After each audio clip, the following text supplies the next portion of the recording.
Okay, so this is the first screencast where we're going to be talking about access to fresh water. We've already looked at a lot of different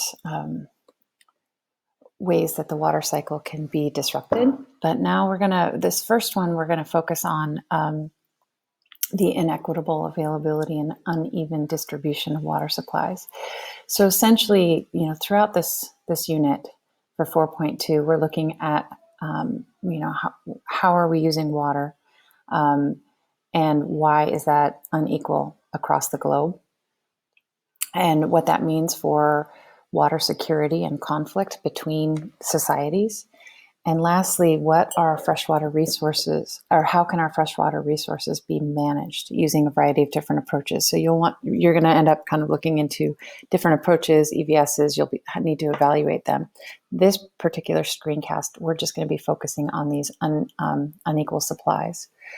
So this is a really nice graphic from your Oxford book, and it's got some nice data on it. And we're going to look at some of this in a little bit more detail.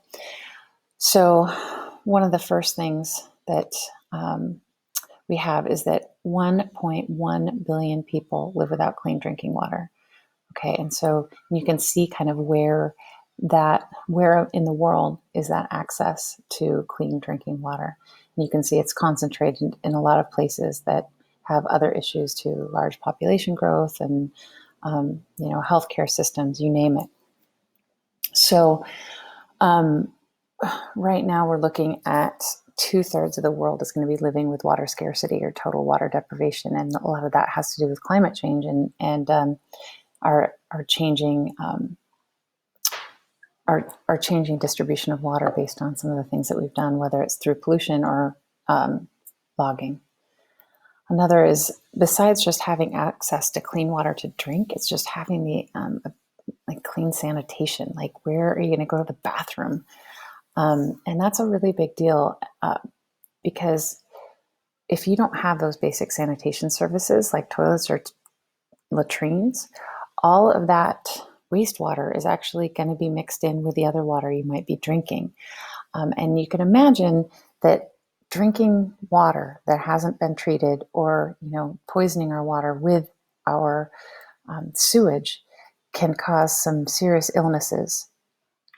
These are some basic things you can find in water that has been contaminated by human sewage, right? E. coli, typhoid, the schistomas, the cholera, hepatitis A. So you can contract any of these diseases from drinking untreated water. And because of that, it's estimated that there's as many as 4,000 children that die every day from waterborne diseases. And this is the latest one I got off of the CDC, is that an estimated 800,000 children younger than 5 perish from diarrhea each year. And that's mostly due to this problem with waterborne diseases and not being able to drink clean water. And this is unequally distributed in many societies to the girls and women. This is, and the way you have to think about it too, is that what happens is that so many girls are not in school because they have to go fetch water, because there's not improved water at their house. There's not a well, sometimes within even a kilometer, and they have to walk to go fetch water. So that's the first one. And the girls tend to be responsible for that in the family. And you can't go to school if you have to spend many hours of your day fetching water for the family. But another really big deal is that when girls reach puberty and they're menstruating, and there's not a toilet at the school or a place for them to have clean sanitation, they often drop out of school. And in some societies, them, menstruating is considered dirty and people don't want them around. And so not only is it the lack of clean drinking water, but it's the lack of sanitation services. They don't have a place to go to the bathroom. And so that's why when you start to look at some of the UN development goals, that, access to clean drinking water is also one of the goals, is to improve conditions for women. And this is one of those that's a really big deal. If you're just looking at the average daily water usage per person, This is showing how unequal it is across the world, of course. The minimum amount of water needed is 20 liters per day. All right, and so you can see, look at the countries that are below 20 liters per day, right? And then look at how we are in Europe and North America,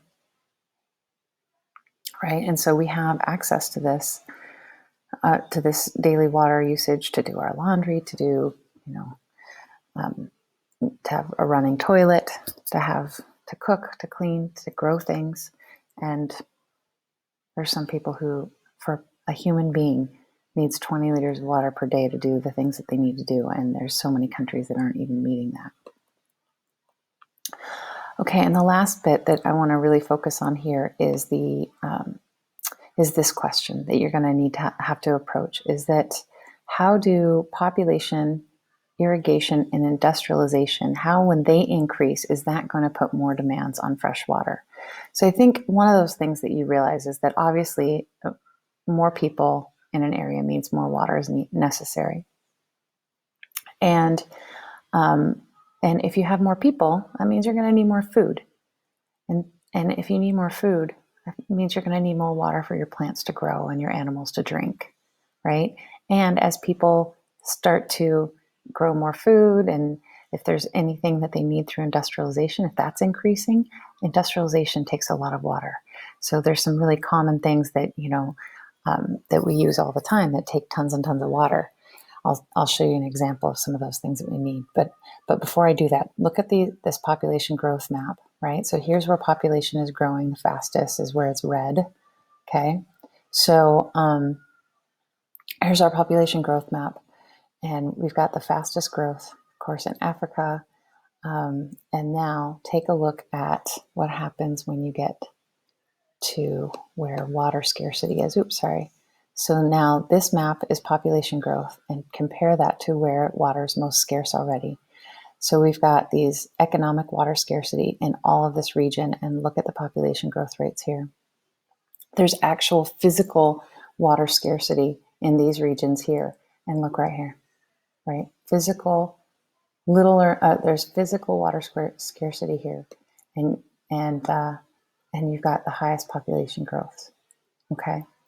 So this is where we've kind of got to see, all right, as population's growing, we need more water resources, but that's already putting pressure on populations that are suffering from low resources as well.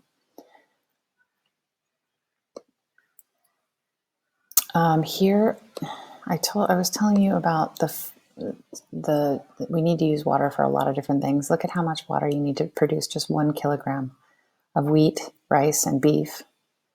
So here's another reason why beef can be such a big footprint, right? It's not just carbon, but it's also how much water it uses. If you like to buy lattes, just one latte that you drink from Starbucks, 212 liters of water, okay? And then, and some other stuff. So this is when we start looking at industrialization, right? If you have a pair of jeans, 10,000 liters of water. Your cell phone, 1,000. So, just one sheet of paper, right?